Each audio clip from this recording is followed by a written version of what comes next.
دوسری بات جو میں نے شروع میں عرض کی وہ یہ تھی کہ آج پاکستان میں مسلمانان ملت سراپائے احتجاج ہیں.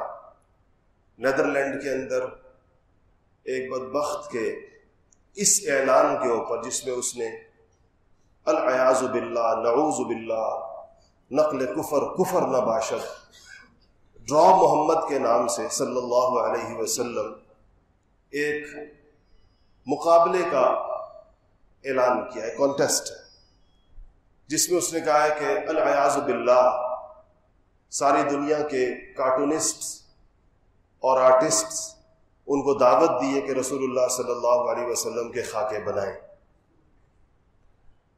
دیکھیں رسول اللہ صلی اللہ علیہ وسلم کے ساتھ امت مسلمہ کی والہانہ وابستگی، ان 2.25 ارب مسلمانوں کے دلوں میں جو جذبات ہیں، حقیقت یہ ہے کہ دین دشمن لوگ اور خدا کے دشمن، نبیوں کے دشمن، تہذیب سے اور تمدن سے اور اخلاقیات سے عاری لوگ، وہ اس سے خوفزدہ ہیں، اور ان جذبات کو چھیڑ کر، ان جذبات کو اشتعال کے اندر لا کر اس حوالے سے ان اربوں مسلمانوں کے دلوں کو دکھا کر یہ خوش ہوتے ہیں، ان کو خوشی محسوس ہوتی. یہ اس بات کی علامت نہیں کہ اخلاق سے اور تہذیب سے عاری یہ لوگ نفسیاتی مریض ہیں.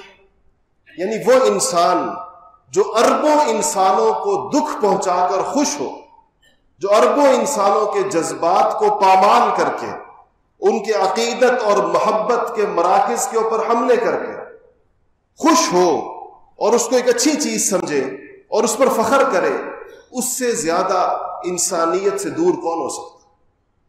اور وہ ملک جو اس بات کے دعوے دار ہیں کہ ہمارے ہاں ہم انسانی حقوق کے اوپر کے علم بردار ہیں، اور جو اس بات کے دعوے دار ہیں کہ ہمارے ہاں جانوروں کے بھی حقوق ہیں، حیرت کی بات یہ ہے کہ ان کے نزدیک ان 2.25 ارب مسلمانوں کے قلبی جذبات کی کوئی حیثیت نہیں ہے. بلیوں کے بارے میں تو انہوں نے قوانین بنائے، کتوں کے بارے میں بنائے، خنزیروں کے حقوق ان کے ہاں طے ہیں، لیکن اتنی بڑی دنیا، اور صرف مسلمان نہیں، ہر انصاف پسند شخص جس کے دل کے اندر رتی برابر بھی انصاف ہوگا وہ اس عمل کے اوپر لعنت بھیجے.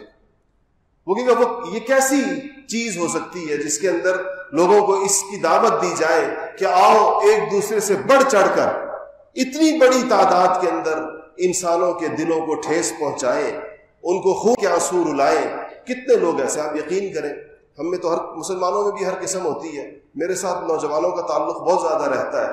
کتنے نوجوان مجھے میسج کرتے ہیں اور مجھے سوشل میڈیا کے ذریعے سے کہتے ہیں کہ جب سے یہ ہے کتنی راتیں ہو گئی ہم سوئے نہیں. ہم اس اضطراب کے اندر اور بے چینی کے اندر ہیں کہ ہمارے جیتے جی رسول اللہ صلی اللہ علیہ وسلم کی توہین ہو رہی ہے اور ہم کچھ کر نہیں سکتے. اور اس بے بسی نے کتنے لوگوں کو فرسٹریشن اور اس ایسی تکلیف اور اذیت کے اندر مبتلا کیا ہوا ہے کہ جس میں وہ کچھ سمجھ نہیں پاتے کہ ہم اس کے اندر کیا کریں. یہی احتجاج ان کے بس کے اندر ہے، اور اس احتجاج کو ان لوگوں تک ان کے کان پر جوں نہیں رینگتی کیونکہ ان کے قوانین نے ان کو تحفظ دیا ہوا. اور دوسری چیز جو اس کے ساتھ ہم نے محسوس کی کہ ہم عجیب مخمسے کے اندر ہیں. مخمسہ یہ ہے کہ ہمیں یہ محسوس ہوتا ہے کہ یہ ان کا پبلسٹی سٹنٹ ہے. دنیا میں جس رسالے نے مقبول ہونا ہو، جس بندے نے اپنی شہرت کرانی ہو، جو آدمی یہ چاہے کہ میری ویب سائٹ یا میرا میگزین یا میرا ٹویٹر کا ہینڈل یا کوئی بھی چیز میری وہ آنن فانن کروڑوں لوگوں تک پہنچ جائے اور کروڑوں لوگ اس کی طرف متوجہ ہو جائیں، تو اس نے ایک ذریعہ یہ سوچا ہوا ہے کہ رسول اللہ صلی اللہ علیہ وسلم کی گستاخی کرو. ان کی گستاخی کرو گے تو اسی لمحے کے اندر 50-60 کروڑ مسلمان کم سے کم جو ان چیزوں سے واقف ہوتے ہیں وہ اسی لمحے حرکت کے اندر آئیں گے. وہ حرکت میں آئیں گے تو تمہاری مذمت کریں گے. تمہاری مذمت کریں گے، ساری دنیا تمہیں 1 منٹ میں جان جائے گی، تمہارے میگزین کو جان جائے گی، تمہاری ویب سائٹ کو پہچان لے گی، اور ویب سائٹ کے ہر کلک کے اوپر ڈالر ملتے ہیں.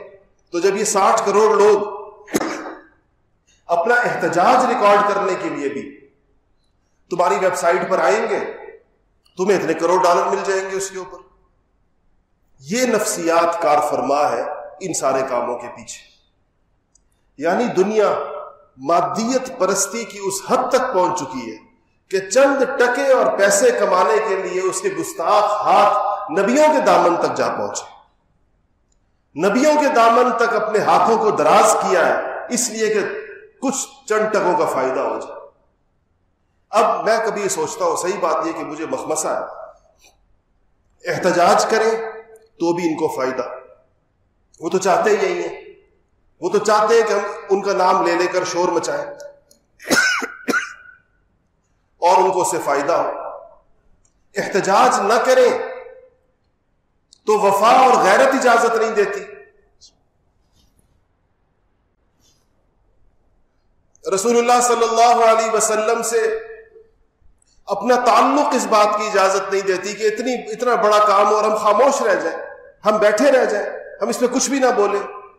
تو میں تو یقین جانے کہ ایک ایسی عجیب جگہ پر بعض اوقات کھڑا ہو جاتا ہوں کہ سمجھ میں نہیں آتا کہ اب اگر کچھ بولے تو یوں لگتا ہے کہ ان کے مقاصد کی تکمیل کر رہے ہیں، نہ بولیں تو اپنا دل، اپنا جگر، اپنی طبیعت انسان کی وہ ایسی اس طرح ہو جاتی. فارسی کا ایک مشہور مقولہ ہے، فارسی کا ایک ضرب المثل ہے کہ اگر نہ بولوں تو دل جلتا ہے اور اگر بولوں تو زبان جلتی ہے.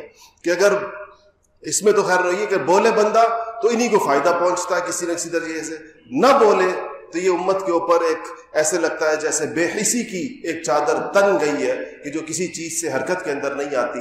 اللہ جل شانہ اس بے بسی کی صورتحال کے اندر اور اس مظلومیت کی صورتحال کے اندر اس ساری امت کا حامی و ناصر ہو. اور جو لوگ یہ اقدامات کر رہے ہیں پوری دنیا کے اندر، اللہ جل شانہ اپنے حبیب کی عزت و ناموس کا سب سے بڑا محافظ خود ہے، اور اللہ جل شانہ کے غضب کا کوڑا حرکت کے اندر آنے کے اندر دیر نہیں لگاتا. جب اللہ تعالیٰ کی حکمت بالغہ کا تقاضا ہوگا تو دنیا کھلی آنکھوں کے ساتھ دیکھے گی کہ اللہ جل شانہ اپنے حبیب کے دشمنوں کو اور ان کی توہین اور تذلیل کرنے کی کوشش کرنے والوں کو اللہ جل شانہ کس انجام کے ساتھ دوچار کرتے ہیں. وآخر دعوانا الحمدللہ رب العالمین. جمال الوجود بذكر الإله وتصفو الحياة بنور هدى. جمال الوجود بذكر الإله وتصفو الحياة بنور هدى.